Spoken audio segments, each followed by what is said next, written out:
Mayor, thanks for taking the time with us. And yesterday, you dropped a bombshell. I mean, not running for a third term. We heard why you said it. Okay.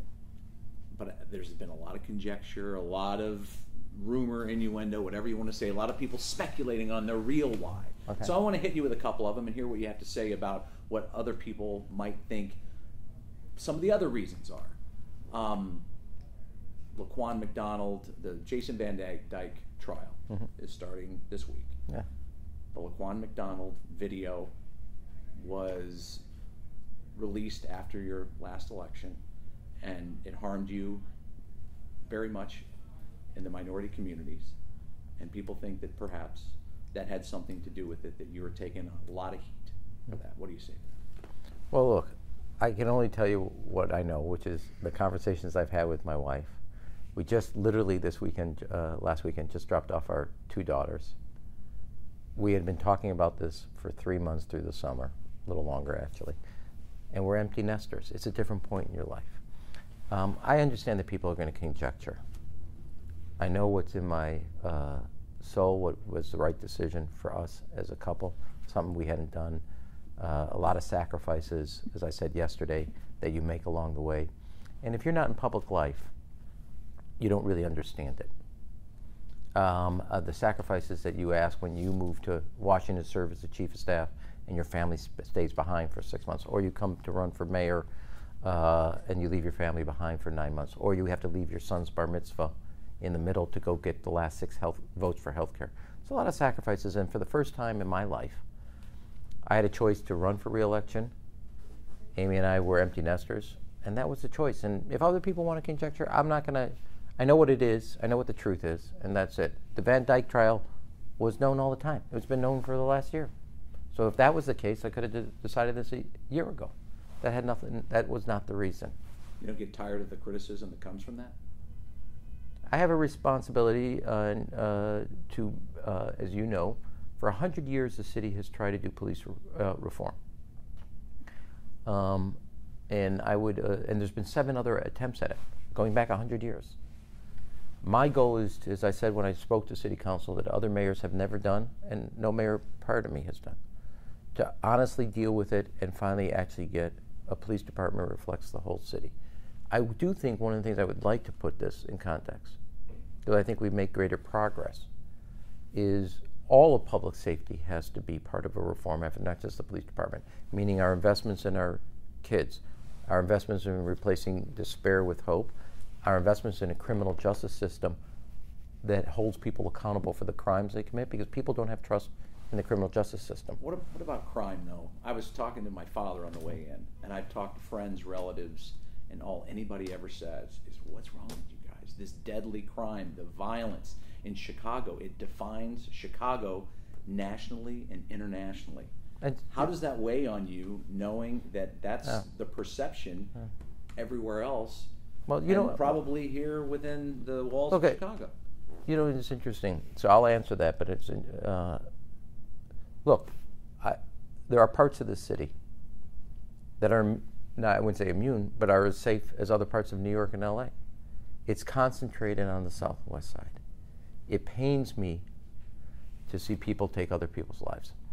That's why I've did so much about making sure that we add police, that we mentor our children, that we give them the values, whether through summer jobs and after school and mentoring programs, that we invest in our neighborhoods, but we also hold criminals responsible, and we challenge parents to be part of a child's life and teaching them values. But you and the superintendent have really made an effort to change the way policing is done, and yet these headlines on a bad weekend are but look, really bad.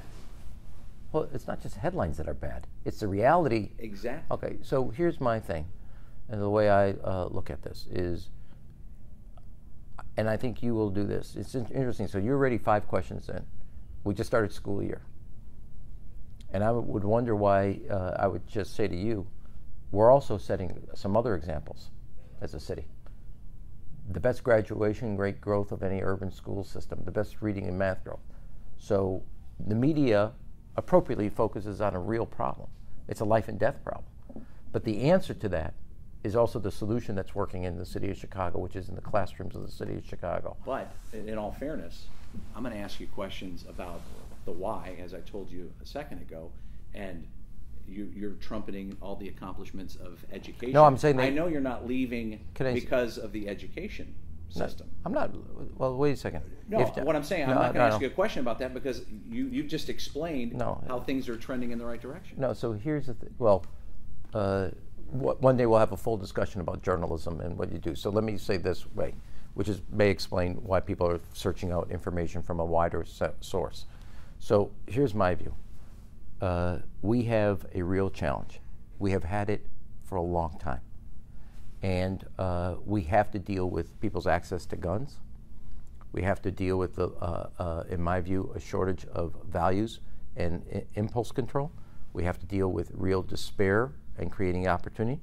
We have to deal with a criminal justice system that people don't have any faith in. And it's not just policing. People don't have faith in a criminal justice system when they see people that they just got arrested back out on the street. They'll take the law into their own hands.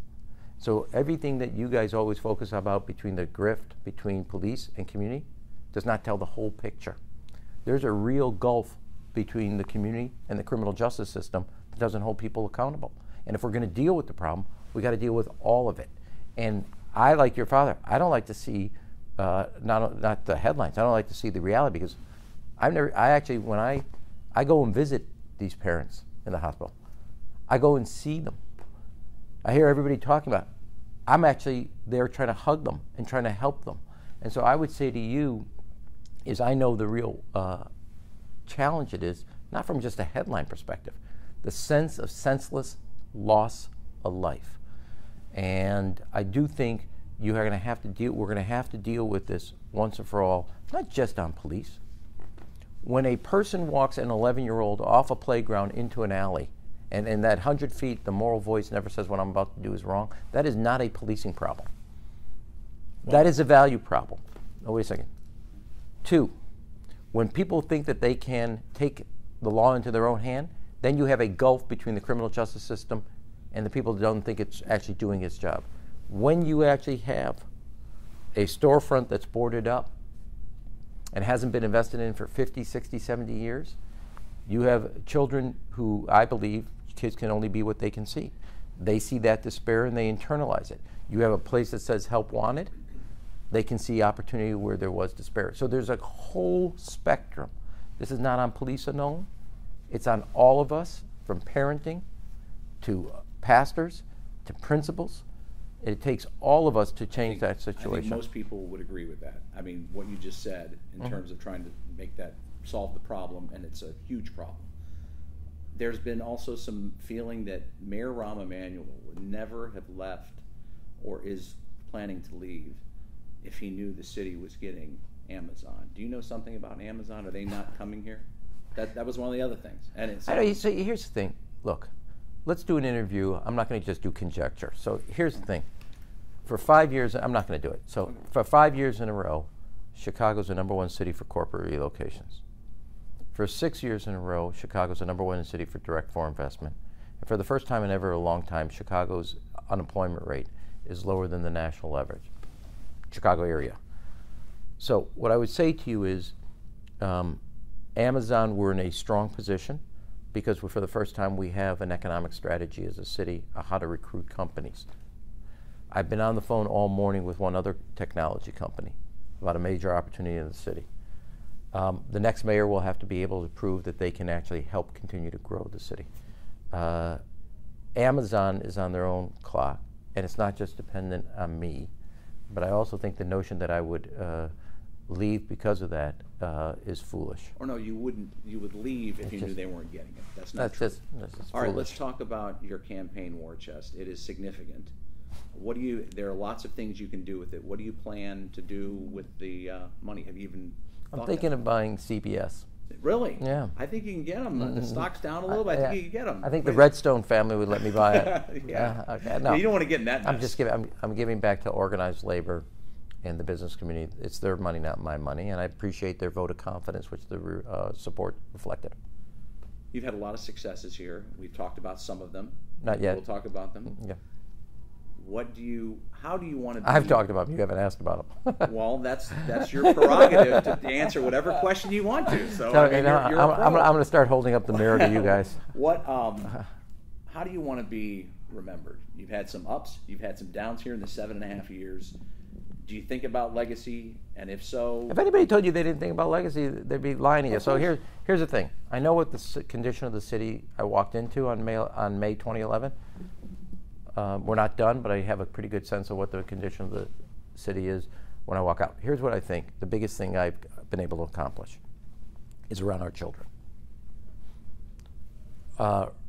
You can measure it by record high graduation, record low dropout, record high amount of kids going to college and post high school education. You can more kids have quit smoking in the city of Chicago because of the stiffer regulations I put on. More kids are mentoring, after school, summer jobs. I think when you look at the global sets of kids, from early childhood to a full school day to pre-K to free community college for children, my dad was a pediatrician. My formative life was about helping kids. I almost became an early childhood educator. Short of politics, put how you personally feel about me aside or a decision. In tough fiscal times, even though we repaired the budget, we always found the resources to invest in our children. And if you just don't measure it by either public school, but overall, after school, summer jobs, mentoring, public health, you'll see, I think, an incredible set of investments with actually the results that are starting to set national standards. As just last week, Bill Gates, the former head of Microsoft, noted, he says people should need to see what Chicago's doing on their graduation rate. Stanford, University of Chicago, and UIC, 3 independent academic reports, all said Chicago's now the gold standard urban education.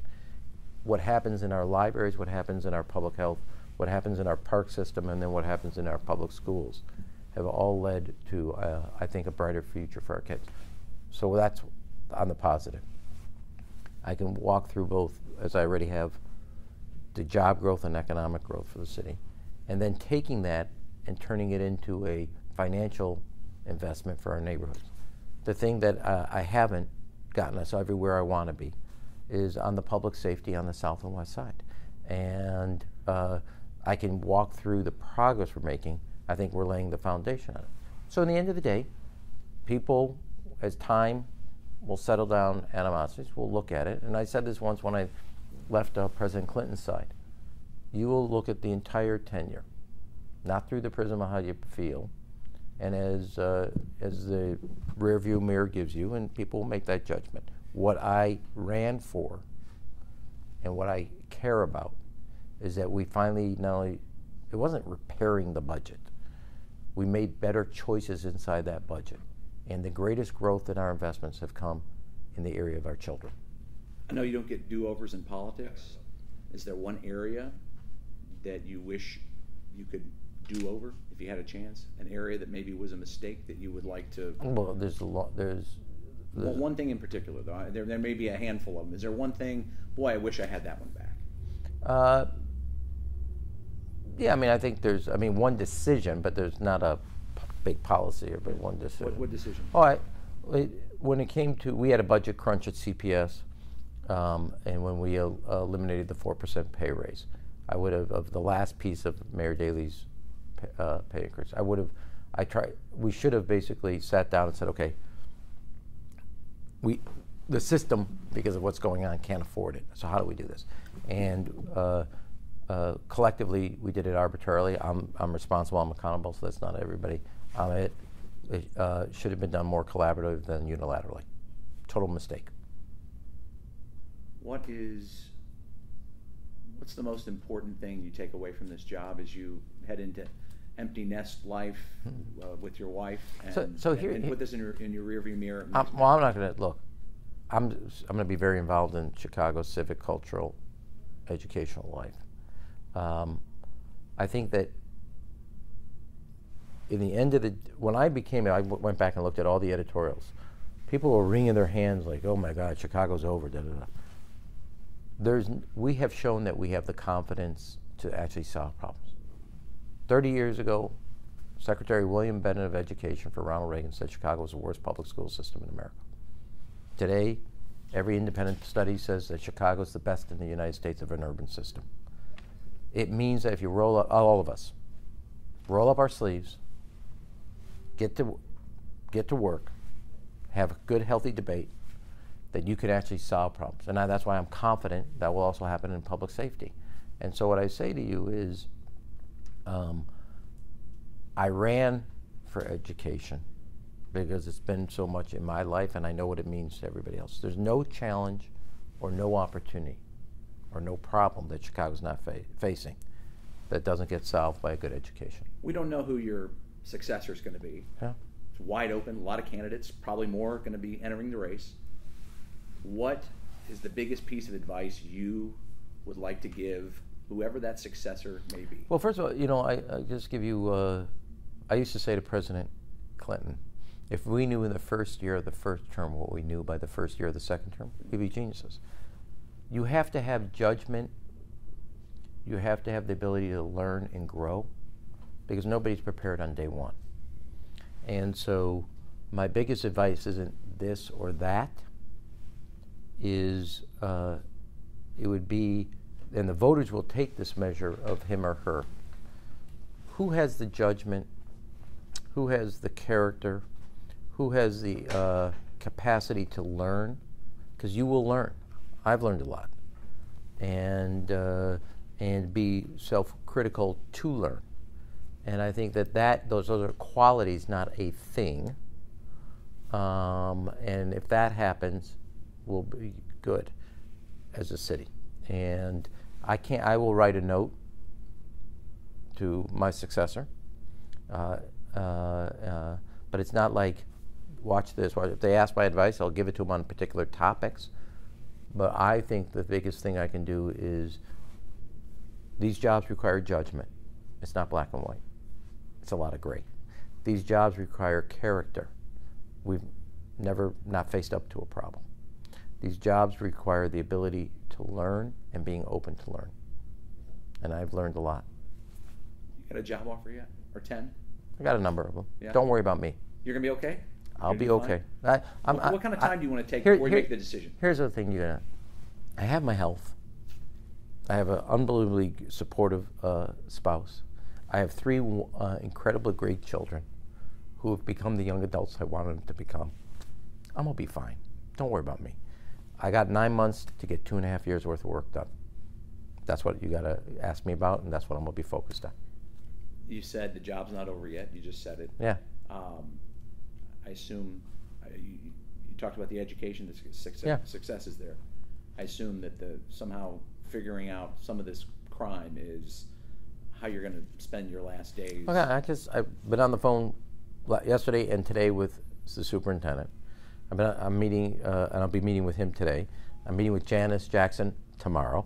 I've been on the phone with Juan Delgado at the community colleges about our new advanced manufacturing and our transportation distribution logistic campuses. I've been on the phone with Mike Kelly at the parks, and I've been on the phone with David Riefman and Rifkin, both at planning and economic development. I'm going to be, don't you worry. Do I look like I'm sitting back? So don't you worry. I don't think you've ever sat back. Thanks for the time. Yep. Good to see you. Yep. Good to see you. And now there's